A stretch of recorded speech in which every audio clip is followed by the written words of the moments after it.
Hello and welcome to the Soundworks Collection video series. I'm Michael Coleman, and this week I'm so excited to have my friend and sound connoisseur. I don't know what the right name is to describe today's guest, which is Dallas Taylor from, you might know him, you might know his voice, you might know maybe a little about him. He's the host and the creator of 20,000 Hertz, one of my favorite sound-related audio music podcasts.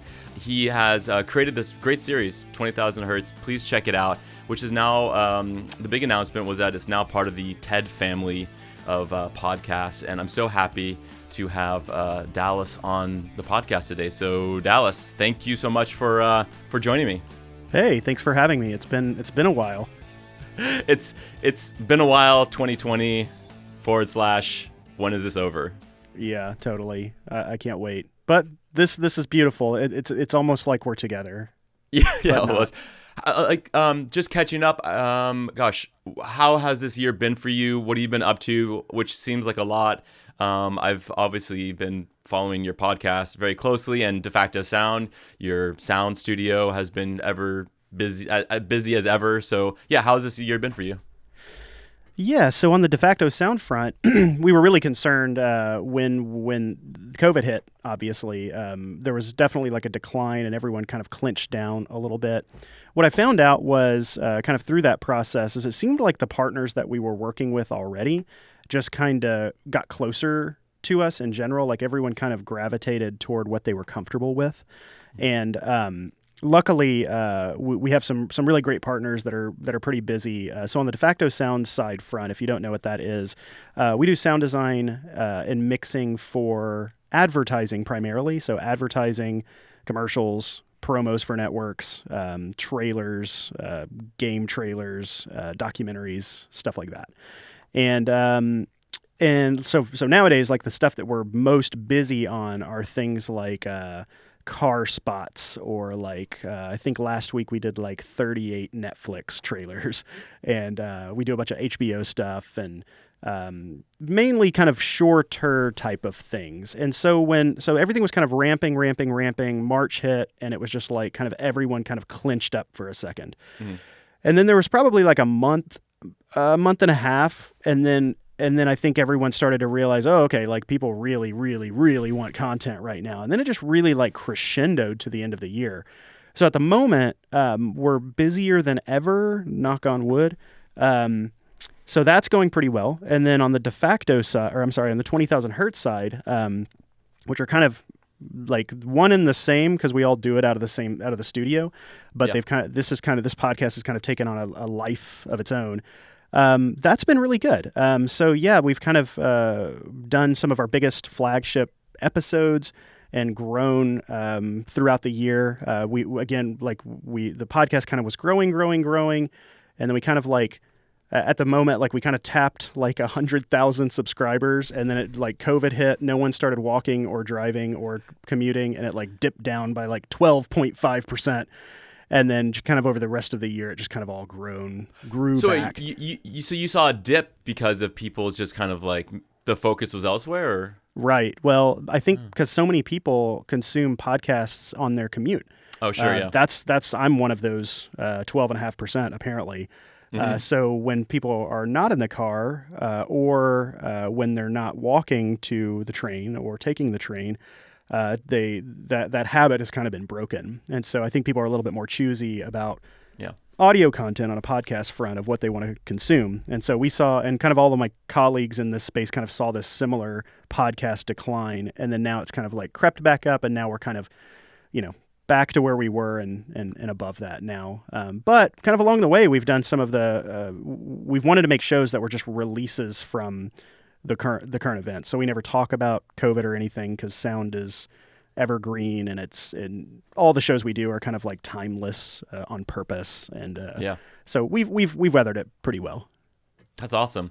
So for you, how would you describe your managing of wearing your various hats, but going between Defacto and 20,000 Hertz? How do you describe your team on both fronts? Is there a blend of both? Like, how do you manage everyone? Yeah, so Defacto came first. I started that 11 years ago, and now we're up to 7 full-time people. So we have 4 sound designers, a producer, and me, that I kind of operate as the creative director. And then we have Casey, who's our new kind of story editor that works for Defacto and for 20,000 Hertz. As a copywriter, story editor, kind of getting these shows in some sort of good shape. So what I do most of the time during the day is kind of like creative direct, if you will. So I'm reviewing like spots and stuff kind of all day, figuring out like, oh, how can we kind of maximize this or maximize that. So I'm kind of bouncing between having creative calls and creative conferences with directors and writers and producers over on the Defacto front, kind of overseeing, I guess, kind of supervising the internal stuff to make sure that it's at the top level. We operate pretty uniquely over there. Everything is super collaborative over on the Defacto side. One of the things that I kind of left working for other companies internally for was this idea that we could bounce around these content to each other a lot. So pretty much like every piece of content we do over there, it's bounced around the entire studio creatively, and then eventually kind of comes to me for kind of the in-house client. So I kind of operate as that. Over on the 20,000 Hertz side, it's kind of spinning into its own universe. Since we're fully ad supported on that side, and initially I felt it very much just like as a connection with Defacto, but just over the years it's kind of just deconstructed from that. Although we still use the Defacto side for like finishing and the highest end sound design. Over on the 20,000 Hertz side, we work with 8 to 10, maybe 12 freelance writers a year. Who are kind of taking certain topics that we want to do, and then they'll kind of take the ball and run with it for 6 weeks. And they may conduct some of the interviews. I may pop in on an interview.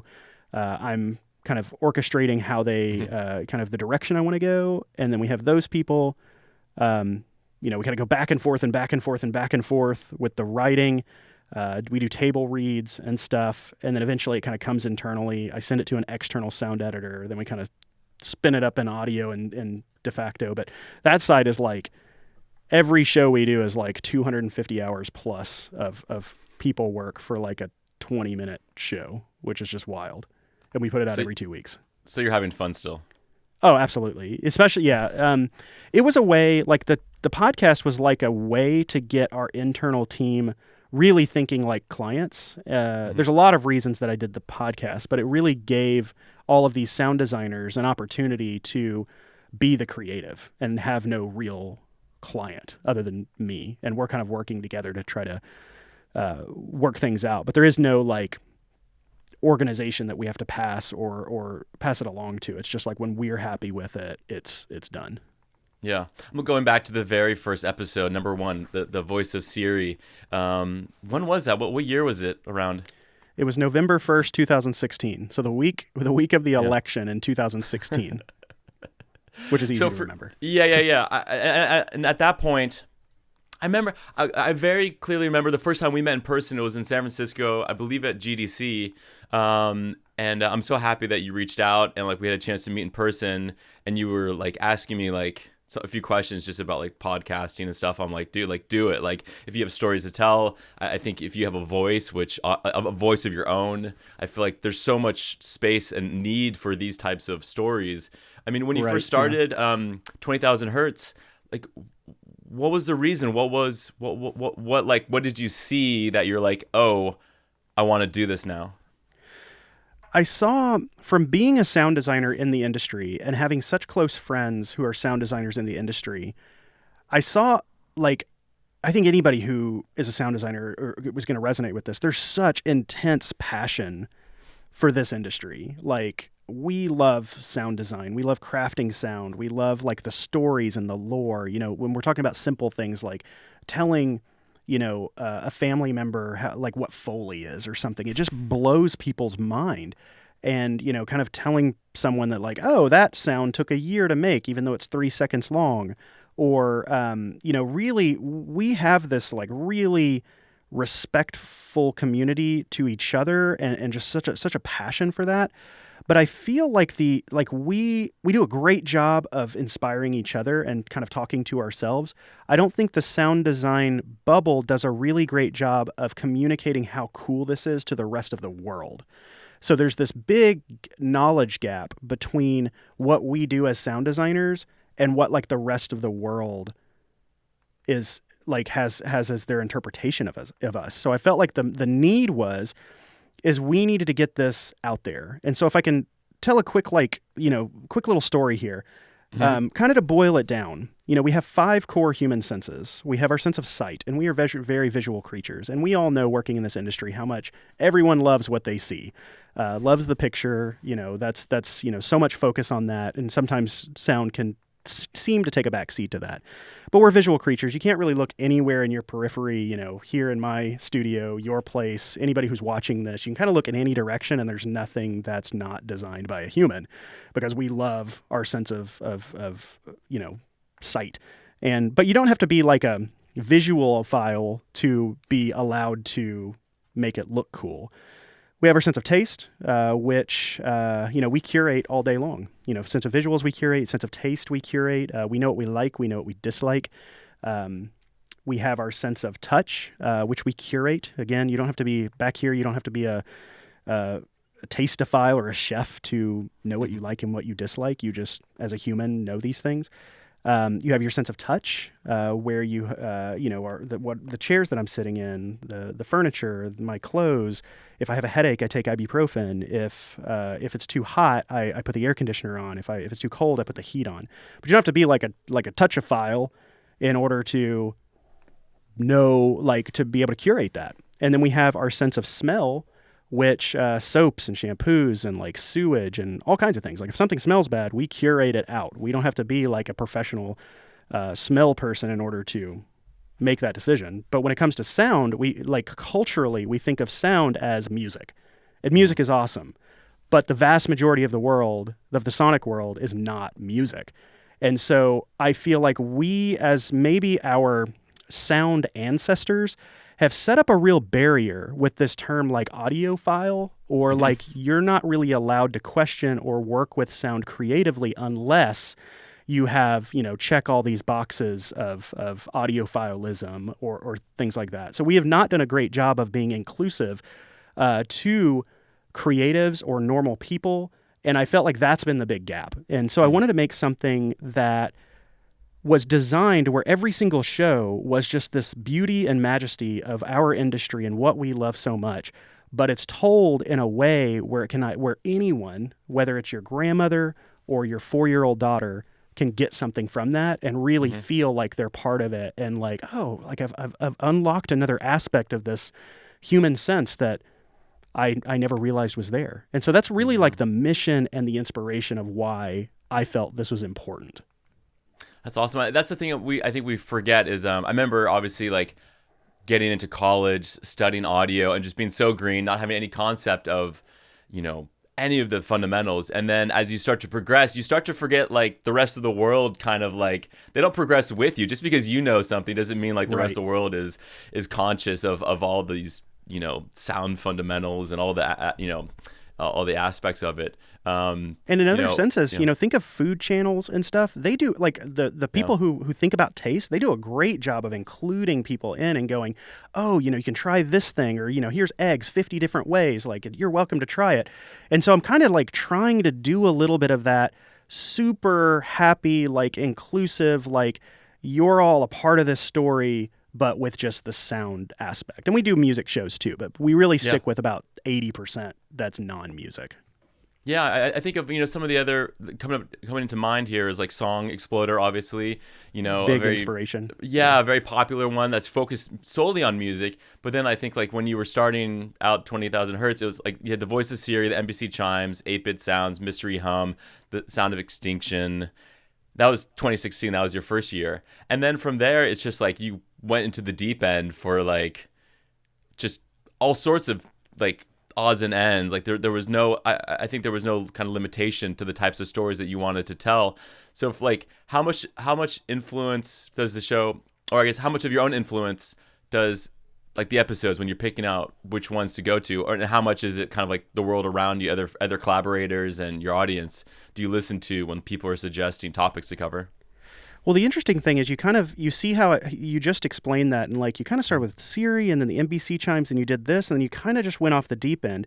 And I love how you said that, because what I've found as somebody I would consider myself an expert in the industry. I know it very well. I lead a creative company. I've done it for a really long time.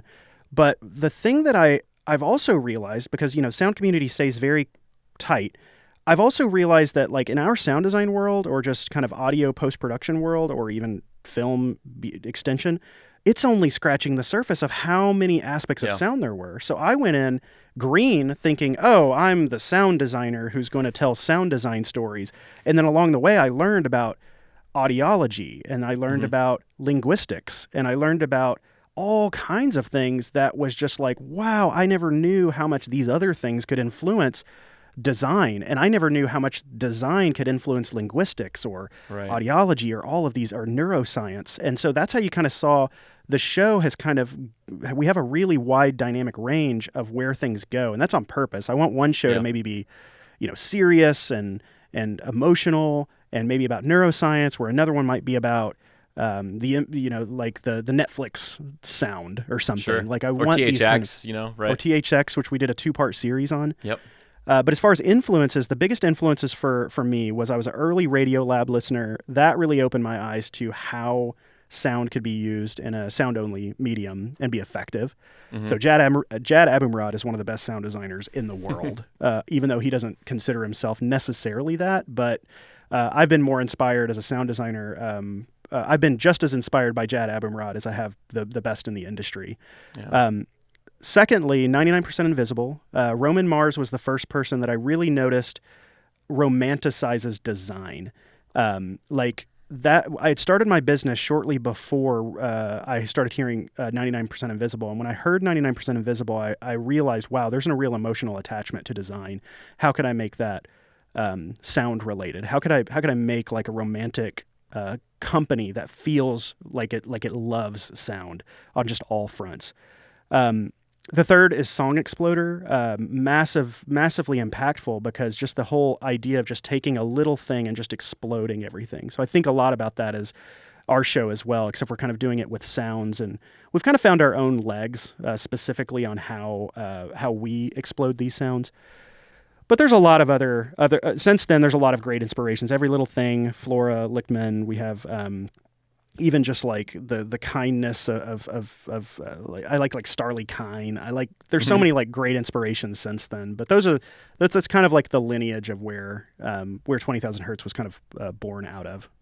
Yeah, it's really interesting. Every now and then I see like on social media platforms, someone will ask the question, "Oh, what podcast are you listening to? What show have you been digging into lately?" And I'm always pleasantly surprised. They're just when you think you've heard and seen everything, there's more content, more stories popping up, which to me is just the wonderful platform for of podcasts. It's really shown that there's no reason that we can't have a fully podcast or a production audio podcast or a sound design podcast or whatever people want to do. And it's really exciting because I remember early versions of the online community was like a Yahoo message board where everyone would go and like post their message, and then like you'd come back and like it was like questions about production, and like it was very early internet, and the amount of connectivity was kind of limited to like a message board. And then obviously as social media has gone better, now we're seeing sound reels and sound libraries being shared, and obviously like a whole industry has grown out of it. Like, what to you is the most exciting aspect of being in the podcast space? Because I think you've kind of shown since 2006, quality and quantity. I'd say like on a consistent basis. It's not just one or the other. I think you've done both really well.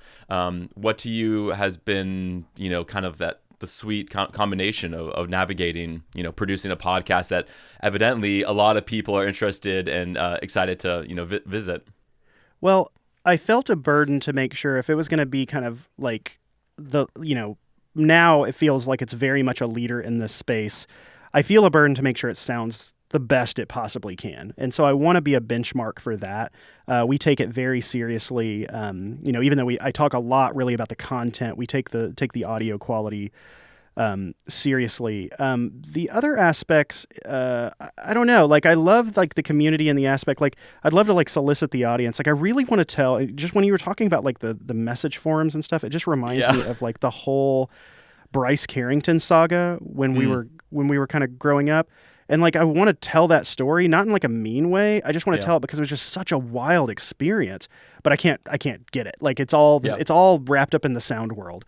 I don't even know the details of it, but yeah. So like, I love that, like we can, I don't know, like I love like the community aspect of it. I love like helping each other and stuff like that. But yeah, I don't know. The other thing that's really interesting about our show is I think that a lot of people have this misunderstanding of just like how many sound stories are there, right? And it's infinite. It's infinite. Like with us finding our own stories ourselves, plus the audience, the listeners, plus just like Twitter, Facebook, the audio community. We have something like 500 shows that are just sitting there kind of waiting to be done. It's just whatever kind of what we want to do.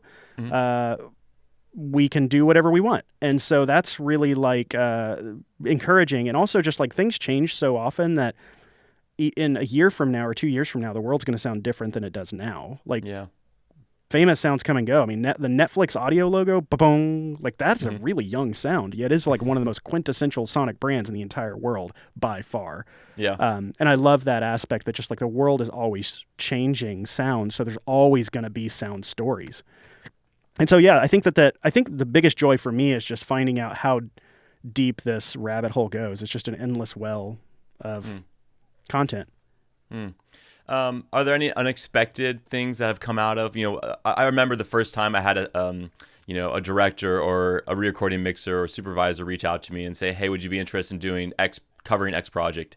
And for me, I don't know. I was just like, I was like, I'm just operating in like my studio. Like, I don't really think of like, oh, this is being received by hundreds, thousands, potentially millions of people over the course of the series. What was maybe one of that really early on things that was just kind of like, oh my God, like this is real. This is happening.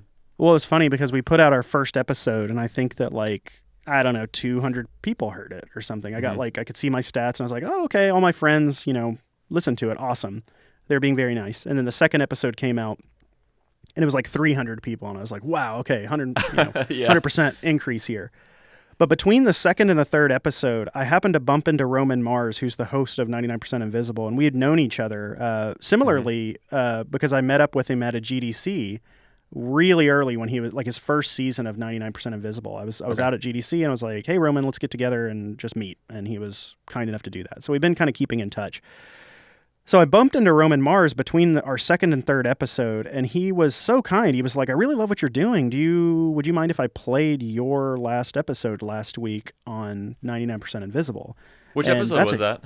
The NBC Chimes. Oh, the NBC Chimes. The whole story behind it. So your second episode, right? Okay. Second episode. Yep. So like the one I had just put out, he listened to it and he was like, do you mind if I play that next time or on my show? And so I went from like 200 to like 300 to like the day I put out the third episode, it was just like straight hockey stick up. Yeah. And it was like, I've never seen any sort of like viral aspect of anything in my actual life, but it was pretty interesting because it was just like so many people started reaching out so suddenly and it was wild. And so then I think from that point it was like up to like 50,000 listeners like almost immediately. And then all these other things started, like NPR got really involved. I started talking to all these different podcast networks about joining. I work in the advertising space, so it never really felt right to join them because they were always like, we'll sell your ads. And I was like, I think I can sell my own ads. So it jumped up. And then just since then, it's just been like a steady increase. And so the thing that I've learned is just like, there's a real thirst for how cool all that stuff that we love about being sound designers and thinking about sound all the time. People want to know about it. Like, I mean, I think you definitely know that, especially with like these amazing videos over the course of I mean, I would say that, how could I not even bring up that like Soundworks Collection is not a huge inspiration to this show too? Because you were like on the, you were on the forefront. It's all right, I get it. No, Yeah. you were on the forefront of showing how cool this industry was well before I was. Thank you. And I remember just like those are those are like the golden egg of like how beautiful this industry is and what we do. And Yeah, so I thank wanted you. to kind of take that lineage and move on and keep working on it. Yeah, yeah. No, I do remember when I do remember that story. I don't know if you had told me or maybe you'd posted about it online when you connected with Roman. And so like when did you kind of, I mean, at that point were you able to manage both Defacto and 20,000? Because like when I remember asking you like, oh, how long, what's your workflow, how long does it take you from conception of writing and recording and producing? And I was just thinking like, oh, I had no idea it took so much time, and that and the lead time too that you have, you know, usually like when you say you have a list of a few hundred ideas, whatever, like, you know, how far out you're programming. So, you know, I guess like the question I want to ask is like, how do you manage it all? Because like I'm busy just alone as myself, like with my client work. So, you know, I try to fit in Soundworks collection like in between and like, you know, during award seasons or rather like really really busy times, you know, I'll like pivot a little bit and like moonlight a lot more. But yeah, how do you describe that? People, really great people around me. I work really hard. I mean, the thing that I work the hardest at is finding the right people. We have an unbelievably stringent hiring situation. I don't know if anybody goes as stringent, like as strict as we do. There's so many hoops to jump through. They're all appropriate, including I think the last, not this last thing that came, or not the last job that came out, but the one before it. I remember the people who finished the application, there were 1,000 applicants. Wow. And just how many steps from 1,000 to get to one, involving the entire team. We have blind auditions. I came from like the classical music world, so I really put a lot of focus on the reels. I love Number that, yeah. one. Hindsight being 2020, I think our next job that comes out will be reel only. It'll be reel and email address because we really don't look at anything other than that. And so even the last job that we put out recently, over 6,000 people started the application, but there's a lot of like, hey, do you have this? Or like, do you have access to this? Usually that didn't bump you out, but there were certain aspects that was like a, hey, this isn't quite right situation. But really it comes down to raw talent. Like, I could care less if someone has gone to school. I could care less if, I mean, I just want to be impressed. And we do put weight on, like, if someone's brand new and green, you know, we're not going to compare that to someone with 10, 15 years. Like, we can understand, like, what the talent level is. Yeah. But I think, to answer the question, like, working very hard to find amazing people, and that pays off exponentially later. I don't love, like, I've hired in the past where it's just like, oh, you walked in the door, you're showing initiative, here's a job. Like, that doesn't ever seem to work out. Congratulations. Yeah. Yeah. And so like I've made it to where my biases are cut out of the situation. It's very important that like that the whole team is involved. We're very talent focused. We kind of have an idea. It's kind of like 3 prongs here. It's like, how much experience do you have, reel, and an email address? And then that kind of like gets kind of pushes through. So yeah, all of that to say is just like the talent level, the writers, the producers that I'm working with, the sound designers at Defacto, they're amazing. I mean, I'm biased, but I can do it because they all care so much about both Defacto sound and 20,000 Hertz. Yeah, so for anyone who is, you know, thinking like, what is, I love seeing this question. I mean, it never ends. It's always a question that gets out there, which is like, oh, what do you submit? What do you show? You know, how do you present yourself in the best way when it comes to sound? Do I redesign someone's pre-existing clip? Do I show my own stuff? For you, what kind of catches your attention? What stands out? I think the easiest thing that is always like, okay, that stands out is when somebody redesigns game trailers or gameplay. There's so much sonic opportunity there that's usually like the first place I go. If you don't know what to do, go redesign a game trailer of some sort. I think that we also look a lot for like nuance. Like, so we don't necessarily look for just like guns, guns, guns and action, action, action. We're looking for like how you can deal with subtlety as well. Mm-hmm. But I don't necessarily limit it to what, I mean, I've put there like you have 30 seconds to impress us in any way, but it has to be audio or visuals. Up to you.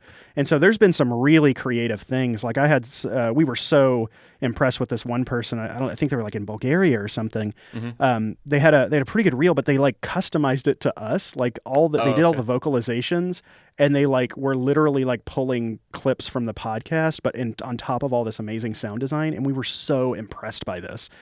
So I think that the thing is just like, if you're trying to get in, it's really the work. At the end of the day, like, and I think, and we will hire someone who like it's purely talent based.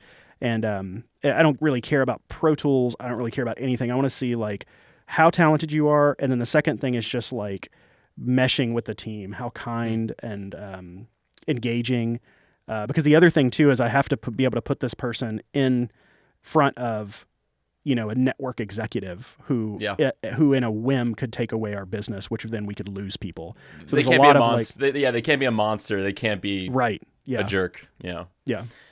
So, thinking about all the work, the sound work that you have done, the thing that I mentioned before, which is like the online community now with sound effects libraries and recordings, and it's incredible to see how that marketplace has just grown exponentially, and it's allowed so much the entry point to getting into recorded sounds and selling them and making a living off of that. To me, it's always been fascinating because I love seeing someone say like, oh, do you have this specific thing in this country with this animal, and like getting down to the nitty gritty. So for you, how much of your work is relying on pre-existing, or like what's the evolution of the Defacto sound, 20,000 Hertz sound effects library, all the sounds? Yeah. I think the dream was always like, we're going to go out and record and build libraries because that's a lot of fun. Yeah. But the reality of us just getting busier and busier and busier and busier on the sound design front and the mixing front, just, we don't really dabble in doing that ourselves. So I've really taken the position of, I want to be the first person to come in and buy these things and be the source of income for other recordists, because I love sourcing from the best. It's like, I know that we could go out and do a great recording session, but I also know that, like, I don't know, Watson Wu is doing this all the time, like daily, like recording these cars. He knows like all of the problems and exactly where to find the best sounds. And so I kind of extend that idea to like every other location sound person. When you're limited to the idea of a microphone and content in the real world, that talent level to capture that as beautifully as possible is through the roof. And so we're always trying to source just the absolute best stuff. So we're collecting. I mean, we're building our library. Today we just bought 2 libraries. So when we're just looking for them all the time, and if it works with what we do and we see a need for this all the time, we like to be just kind of like on that side. And of course we will design our own things too. If we're doing Foley, that's usually something we have to perform. If we're building out sound design, I think most of our work is probably pulling from existing libraries, but we also do a lot of tonal sound design too, like with Contact and things like that. That's where we're really we're really building our own sound design when it's in our studio type of idea. Do you play any instruments? I played trumpet for most of my childhood, and that's what took me to college. Yeah, okay. Not anymore though. Yeah, I mean, are you using any your trumpet experience in any of your sound work? Then does it show up? I think that the approach is what shows up, not the performance. So that's actually what kind of pivoted me into sound. Is I had a really bad bout of performance anxiety in the middle of college that kind of crippled my trumpet playing. And so I kind of pivoted. I wanted to be a conductor of a symphony. Yeah. And what's so fascinating is I feel like that's what I do already. Like as a mixer, I feel like a mixer is the equivalent of a conductor in an orchestra. The sound designer is the equivalent of like the performers, or actually more like the composer. And so I feel there's a ton of parallels between like symphonic performing and creation to sound design and mixing. And so I think that the approach, I come from a very like classically trained background, and I brought that approach into kind of the sound design methodology, I guess. Yeah. It's interesting to I mean, everyone's journey, how they arrive. I mean, it's, it's always an incredible story when you ask someone how they got into whatever profession and how you continued to be passionate about it. I mean, that's like, when I saw you really focus your attention on the podcast with 20,000 Hertz, I was like, oh, like he's not kidding around. Like, because like you look at like the 2016 and you had about 5 episodes, and then 2017 it was like, I don't know, 20 episodes or something, and it was like, okay, yeah, 26 every year, yeah. So it became very clear that you were like, no, I want to do this, and I want to do it the way that like the best way that I see as possible, which was so exciting, because I just feel like the hardest thing about being a content producer, telling stories like this, is, like I said, like the consistency of the frequency and staying with it. So many times I've seen folks who have asked, oh, I really want to get into, X, Y, or Z types of endeavors when it comes to like online media. And it's like, well, just keep doing it. Like, that's the hardest, that's my tip, is just like, don't stop, like don't look back, only just focus on the next story or the next thing that you want to do, because it will get better. And that's been the exciting thing, to just see the evolution of all the series and Defacto and the growth, because the potential for just so much is I think that's the carrot that you all imagine, like that's what that's why it's worth it, I guess. Yeah, I mean, content creation in and of itself is just such a beast. But it's been so helpful. Like I said earlier, like reframing the sound designer's mind from being an hour bubble to really thinking like a creator, because I do put a lot of encouragement and kind of pressure on the team to really think outside of what they're doing. And that's hard to do. Like, I personally, my brain does not work in storytelling mode if I have Pro Tools open at all. I don't know what happens. I mean, I can see the story and I can sound design, but I can't tell a story with seeing a waveform of my voice going by. Like, I had to like get a Sound Devices mix pre off to the side, one single button, record, and then just focus on my thing. I have a rock solid connection on this thing. But yeah, so I think just like it serves so many purposes from a business perspective. And this is really like what stuck with me and maybe started pushing the podcast. I heard from a I don't know, smart business person somewhere. I can't remember where it was, but I remember someone saying, really smart companies know how to capitalize on their waste. And as a leader of a sound design studio, our waste, a sound design studio who are waiting for people to send us stuff to work on, our waste is time. And so when we would have a third of our week or so dedicated to just like backing up and sweeping the floor, like that's not valuable. Like, we can still back up with less time or whatnot. We still make time for that. But I essentially put a system in place to where, like, when I'm stressed out trying to find more work to feed all of us, the whole team knows what they're doing. Like, they're buckled down doing the fun, creative stuff. Because prior to the podcast, they were like, when it was quiet, I was stressed out trying to find more work, and they're like, hey, Dallas, what should I be working on? Hey, Dallas, what should I be working on? I'm just like, I got to go get work. Yeah. But now it's like there's a whole system in place. I go, when I'm stressed because we don't have much work, the studio is just slammed doing creative stuff all the time. And the podcast is one thing that we do creatively. That's like the main thing. But we have a totally different side that we started like a year ago, our YouTube channel. And we're just like redesigning like TikTok videos and like random things, like super high quality, just to like completely take it out of context. And so everything's like 30 seconds or less, and it's like little audio memes, like the entire YouTube page. And our Instagram, a lot of times, are just like audio memes that we make. Yeah. Are you the type of person that will carry a recorder with them in their pocket in their car when they go out in the world? I have plenty of friends. I'm just like, wait, why do we need all of that? Like, it seems a little crazy. So like, how are you? I'm not really that. I do see a point to that for sure. Yeah. My career has really projected into being a little bit of like a auteur, I guess, maybe if that's the right word. Okay.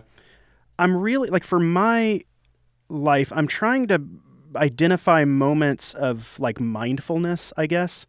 And I also, for me, sound is so important that sometimes if I find myself in the woods or at the top of a mountain or by the ocean, I don't want that to feel like work ever in my life. So I'm a little selfish with those sounds, because I know that like Gordon Hempton has done it beautifully. And I know that like the recordist has done it beautifully. I know that Watson has done it beautifully. I know that, the Boom people have done this beautifully, and they've spent so much time. So for me personally, I would never discourage or encourage one way or the other. But for me, I think I'm a little bit more selfish with that, because when I find moments of amazing amazing sonic moments in the world, I kind of selfishly just pull that to myself and become very mindful of the, where I am, grounded, stay calm in the moment, and enjoy just the vibrations of the earth vibrating my body and eardrums. I mean, that's something that this year has taught us, as we've been forced to self-isolate and have just these distant relationships with work, with friends, with everyone. There's introspective opportunities that we probably never created the time for ourselves, and it's been really interesting. I remember at the beginning of the year, it was like, now like I get to put my practice to test. Everything that I've thought that was going to help me was going to, get me through, and then it was like this is going well, this is fine, and then it was just like utter chaos and like completely falling apart. And then of course you pick yourself back up and figure out how to move forward. But it's been a really interesting year for so many ways, and I really hope that people, not even like the ask of like they can utilize this time in a productive way, because sometimes just sitting on the couch and being bored is the best thing that you can do creatively to flush out your brain, to think, just get everything out and start over. For you, what's your balance of where do you find inspiration?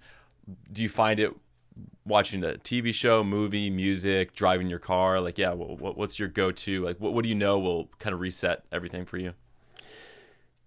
I think that kind of becoming conscious in the moment. I've thought about this a lot, because I get the question like, what are your favorite sounds in the world? Because I ask people that a lot. Like, my favorite sounds are my children laughing and talking to them, talking to me in conversation. I love those sounds. So I get a lot of just the joy and the innocence in their voice is something that's really powerful. But I don't necessarily, for a long time I thought, the sound of the ocean is the best sound, or the sound at the top of a mountain is the best sound, or the sound of nature, which I think is the best general sound. The sound of the earth, we're our brains are evolved and in tune with the sound of the earth. Like, there is not, once you go up out of the earth, like, sound is pretty much infinitely different or gone. And so, but I think it's less about the what you're hearing, but becoming a little conscious about what you're hearing, like becoming grounded and mindful in the moment. You can listen to traffic and just really put all of your focus and energy in your ears and really just enjoy the amazing sense of hearing. Some people love the sound of like New York City. Some people dislike it. I think just like, it may sometimes in the car, I just will go on long drives and I won't put anything on, and I'll just listen to the car driving, and just hear breathing and stuff. So I think that like just the sense of hearing is such a powerful sense, especially when you put your consciousness into it and you do conscious listening. That also helps with mindfulness, grounding. And one of the guests on the show said something really powerful, how she felt like we were going to reach a decibel breaking point at some point. Oh, wow, I don't think we've reached that yet, but but what we have reached in 2020 is an attention breaking point. And I think we're all feeling this, where the internet and what's coming out of our phones and our computers are so overwhelming for our attention that we are now fighting back because we have to. Like, it's dire now. And so finding things that you can escape from, and then also just being like mindful and present is really important in battling that, and just kind of getting off of it too.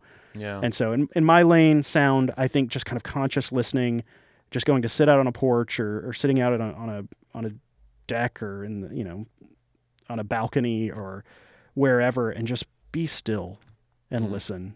Even if there's nothing, that interesting happening. It's just like, that's important.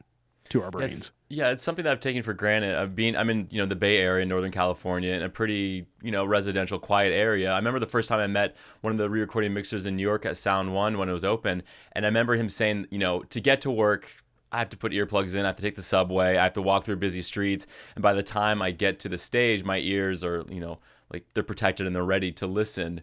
And I think a lot of people kind of find what that space is for them. Now, like here in a home studio, this is my space. I've always worked from home. I've always had a home studio, and I really appreciate the opportunity to step away. I love being, I'm like introvert, extrovert. I don't know. It's some weird blend. Like I can do both, but I really appreciate just the quiet aspect and being alone with your thoughts and having a chance to like be in control of like slowing down, which is not the case. We have there's kids, there's family, there's the world is, the sky is falling. Like there's a lot, like you're saying, a lot of distractions. It was interesting looking at one of a few of your episodes. You did the John Cage focused one, the specific, and the silence one, and the sound and silence episode. And there's like a bunch of going back to this well of like silence. So like what I had a great friend, Patrick Shen, did In Pursuit of Silence, which was a documentary all about silence. So like I know the topic well, but like what have you discovered about silence that like maybe you didn't know before? Because in the sound world, it's like we're all about the big stuff, but like, for silence then. It's weird that I've become like the silence person. That's really funny and ironic to me because I think about sound all the time. But I did 2 episodes about silence over the course of a year. So I did one that was just called Silence, and I went to the Georgia Tech Research Institute, and I was put into an anechoic chamber for a half hour alone with the lights out. And so I got to experience at least the closest to true silence that a human can possibly experience on Earth. And that was a really profound moment because silence in its actual true definition state is terrifying for someone, that usually has hearing. Because it like for me, I could hear like the blood moving in my body. I could hear high pitched, like your brain is like a amplifier. And like when you have no input, it's turning itself up. It's over the course of 45 seconds to a couple minutes. It's slowly creeping up, trying to find some sort of input. And then you start to hear like, I think probably mild tinnitus or something. I would suspect we probably all have that. We may not even know it until you're in like an anechoic chamber. But so that was a really profound experience. But then that coupled that with another show that we did about a year later on John Cage's 433, which is the silent piece. What I learned is that like 433 was not about silence. 433 was celebration of sound. John Cage was the greatest advocate in that piece for the joy and sound of our natural world. It sounds so corny as a silent piece when you look at something on the surface, but the deeper you get into that meaning, the more profound. And what he was trying to communicate is that there's not he doesn't like the idea of like this is music and this is sound. He thinks that they're much more intertwined together. And 433 was a little bit of it was a protest piece because of like the Muzak company, so that was interesting. But he really wanted to show people that like the joy of listening, like the natural world. And so I had a chance to kind of do both of those things in the same year. And that's funny because then I did a TED Talk last year too. And then that turned into the TED Talk. So I've become like, who's the silence person? And I'm like, oh, the sound designer. It's so weird. But it's so that was such a profound. So the definition of silence has been something that I've meditated on for a while now. And that's really changed a lot of my perception about kind of what's good or bad, and I don't really think there is a good or a bad. I think it's being mindful and present, and our attention, trying to find moments where our attention is just inward and here and present in this place. Yeah. When you were talking earlier about just your attention to detail for the podcast and quality and really spending an incredible amount of time to dial it into a sound and tone that you feel represents kind of like the quality level that you want to do. I guess the question is, what is your workflow for doing that when you have, are your guests always remote? Like, that's the incredible thing about with this quarantine is that no one's sharing spaces anymore. Yes, there are ways to do remote records with studios, but most people are not going to have the capabilities like an ISDN line or, direct feeds and stuff. What have you found has been your process for capturing remote audio? And, what's been revealed?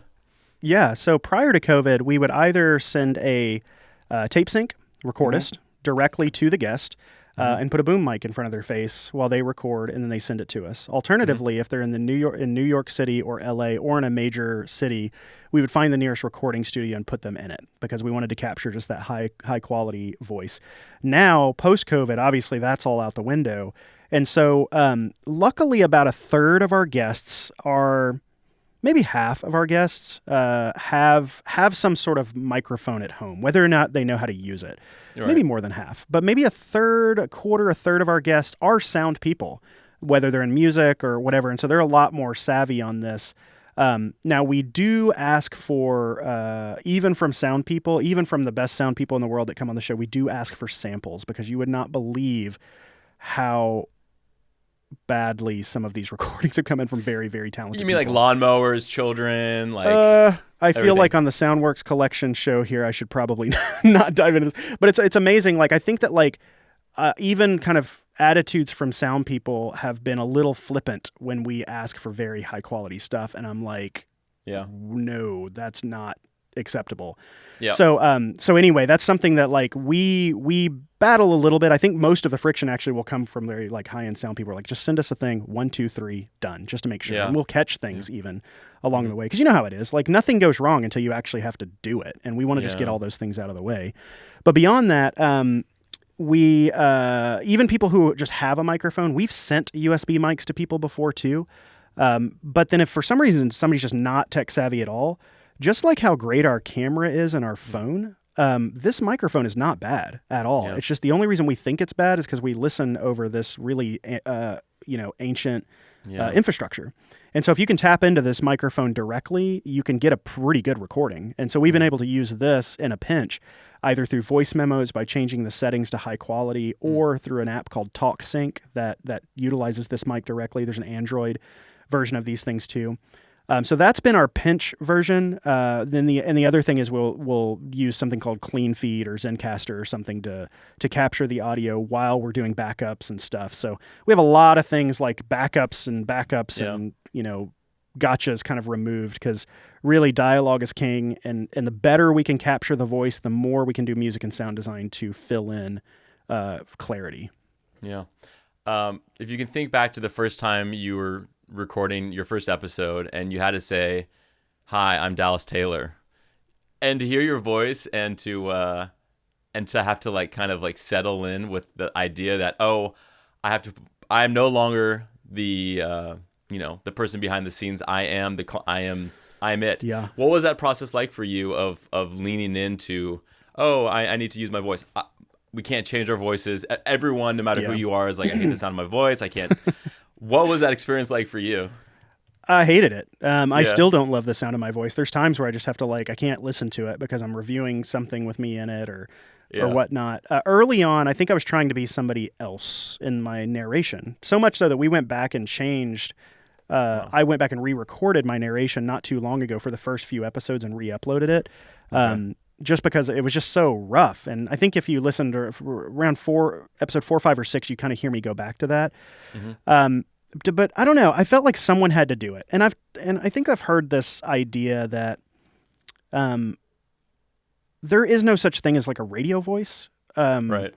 I don't like that. That's another gatekeepy thing. Like, I don't have a radio voice, so it's like I can't do it. No, we need to hear voices. We need to hear all kinds of voices. We need to hear all kinds of perspectives. And so what may be like familiar to you is unfamiliar to someone else. So I think that like I just had faith that as much as it is cringy for me to still hear my voice 110 episodes later, somebody has to do it. And it's not about my voice. I mean, I do perform on the show because I feel like there's a difference between talking like this and being a millimeter away from someone's eardrum and trying to tell them a story. So I'm getting much more in performance mode to do that, and that's important. But I guess I don't know. It's just somebody has to do it, and might as well be you. Might as well. But it's really, I really try not to think as much about me as a character. I don't talk about myself. I almost never give my opinions. I don't plug it's not used to plug Defacto sound or anything. It's like the mission is always hyper-focused on, can my 7-year-old and 4-year-old daughter listen to this? Can my grandmother listen to this? That's the benchmark. Yeah, that's great. I too kind of subscribe to that idea of not... We're really here to tell stories and extend, and share and extend the work that other people have been doing, that we're inspired by, which is, a big reason why I've loved what you guys have been doing now. And, not getting too into the details, but like for podcasts, I remember I reached out to you. I'd asked, something, just a basic question of like, what do you master to? Like, what is the loudness? You have an episode about loudness too, but like, what have you found being taking off your Defacto sound hat and being just a podcast producer? What have you found when it comes to like dynamics? And most people are gonna be listening on earbuds, or in their car, or when they're walking, to their job, like you said, or whatever. Like, what has it shown you in terms of like producing an audio podcast? It comes to that final deliverable. Yeah, dynamic range is like, if you want to get into like a big, like mega audio discussion about nuanced details of numbers and this stuff, but have a bunch of audio people like totally be heated about it. This would be like the conversation I would have where other people would be like, what are you talking about? What are you all are crazy or something. What I've learned, because we do so many different things. Like we're doing trailers, like I said, for Netflix and HBO, and sometimes we're doing things for theaters with documentaries. We're kind of bouncing around here, but we're always thinking, where is this going to be heard? And so for us with the podcast, we keep a very tight dynamic range because we need to be able to turn it down and still be able to hear kind of all of the beats in there. And because I will sometimes review in my studio with great Genelecs, but then I'll go in my car and it sounds completely different. Really, usually the music just disappears because ambient noise. If I'm riding in the train or something like that, like all of those things change that. Earbuds change. But I did do a poll early on, where are you listening from? And I found, I think I saw 90% were on earbuds. So we go, okay, we need to focus on these earbuds mixing. Because I've always felt like a lot of podcasts were really bright and brittle and they hurt in the earbuds. They sound good on a studio monitor, not in the earbuds. So sometimes we'll get guests or we'll get listeners that will write in and be like, why is your show so boomy? And I was like, where are you listening? Let me guess, in your car, and you have an upgraded sound system. And they're always like, yeah, how did you know? And I'm like, because just like we're marketing to other people, your sound system is a marketing tool. Yeah. Sound is like so messed up in marketing. If you want to like make a headphone brand, and I mean, people do this, and I'm not going to call anybody out, but like if you want to make a headphone brand or just like a speaker brand and make it sound better, just juice up the bass. Done. Like, and it's just like, and it's not flat. Like that's not the point. And so there's a little bit of like a curve race that's almost happening with stuff. So anyway, back to dynamic range. I think it all just depends on where it's going. That's really the key. I mean, we all know the issue, like a Christopher Nolan type of movie or something, and I'm sure you've had them on. But where they're talking about loud effects and music and then quiet dialogue, da da da da. We kind of just we're much more small screen. The whole studio is very focused on the small screen here. We're not doing anything for big giant theaters unless it happens to be like a big feature documentary that just happens to get into a festival, that just happens to go to a theater run. We're doing everything else outside of that. We also don't do shows. We are kind of all the advertising, the short form, all those things. And so we're thinking very small screen, very small. So generally most of the stuff we're doing is going to be much tighter dynamic range. We're trying to figure out how to give the appearance or have the appearance of dynamic range with not much dynamic range, like a car spot. They're so hard. Like we're having to hit like hard this and then quiet this and this, but then we also all have to be at like negative 24 at the end of the day, and it's just like impossible. So we're always trying to like figure that out. But the podcast, I think we're at like negative 16 overall, and we stitch in all the ads. So it's super important that we're rock solid on that number. because more often it's not necessarily about the listening experience, but it's more about stitching in all of these ads at totally different periods of time. So at any moment I could go and change every ad in the entire show when one fell swoop, and it just needs to feel seamless. Yeah, it's been an incredible. I mean, I started the Soundworks collection as a video series, and then I remember the first time someone, it was Martin Hernandez for Birdman, reached out, and he was in Mexico City, and he's like, "Would you want to do a story on us?" I'm like, I can't go to Mexico City. I would love to go visit you. I just can't. So like, how about we do an audio podcast? And I just kind of like got into audio podcasts then, and now I think that was 2014. And then basically the reason why I mentioned this is I didn't really want to go into audio podcasts. I think people like the convenience of remote conversations. Like, I'm so excited now that I finally started going back to video and doing these video conversations. But I just remember the long form aspect. It's unedited. I mean, at least for me, it's conversational. It's unedited. It's an opportunity to have a longer, less refined, kind of something that you'd have with a friend when you're at a bar and, catching up. It's those types of conversations that the podcast allow, which I didn't really see elsewhere. Like, all the media online was so short. It was, 60 seconds, 2 minutes, 3 minutes, and it's very quick, and you can't really walk away with anything, and the personality kind of gets lost. Totally. Yeah. What are you excited about, looking ahead here? I mean, here we are, November of 2020. It was very recently that you joined the TED family, which has had an incredible track record of, just elevating the storytelling platform, of highlighting things, these small corners of the world that we've never known about. Like, what is it that you're looking, besides your long list of podcast topics? Like, what else is catching your attention? What else are you excited about? The great thing is like, my hobby is what I'm doing, and that's really great. Like, both on the Defacto side and the 20,000 Hertz side. So as far as like putting my mind into something, it's that. So as far as like what I'm looking forward to on those fronts, I mean, outside of the family, I mean, I'm our whole team, like, I'm very like work-life balance focused. Like, we're out the door at the exact time. I love cooking and I love all that stuff to settle me down. But as far as what I'm looking forward to next year, in addition to the studio, I think we have some we know how to make a great podcast now. And so now we're hitting a phase that's relatively new where we know how to make a great show, but we're trying to entertain ourselves.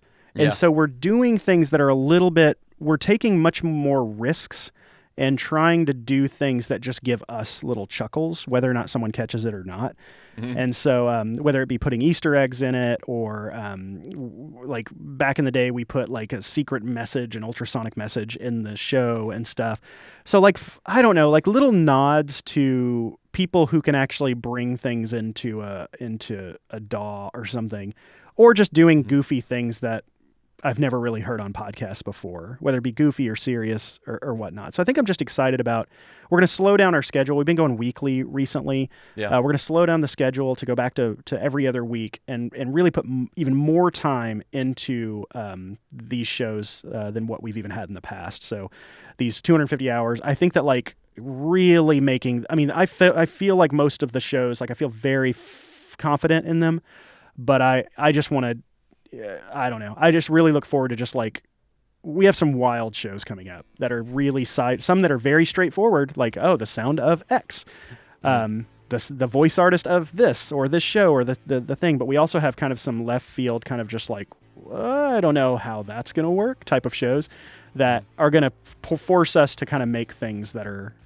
unique, but are still going to be in the, spirit of amplifying kind of the sound love and world that I've come out of. That's so awesome. Dallas, I could go on forever. I could too. Maybe we'll do a follow-up at some point. But for folks, obviously, who want to follow the podcast, 20k.org is a great place to start. And obviously on all the obvious places for the podcast, check out that. Is it? And it's all spelled out in the podcast. 20,000 Hertz, all letters, no numbers. No numbers. In any podcast player. Yeah, and then defactosound.com, is that right? That's right, yeah. And Instagram's also fun, and the Defacto Sound YouTube is also very goofy. So if you're into those two platforms, we try to be a little unique over there too. So those are fun. I love it. Well, Dallas, dude, thank you so much for for allowing me to just reconnect with you and catch up and just celebrate all this incredible work that you guys have been doing. And I'm so excited for the future. I'm an optimistic through and through, and I can't wait to see what you guys have in store. So keep doing what you're doing, because it's enjoyed by so many people. So thank you Thanks. again. And thank you for starting a lot of this stuff. Like, you showed how cool this world was to normal people, and I'm just kind of trying to do that in my own way. So it's a real honor to be here and chat with you. Thank you, man. My pleasure.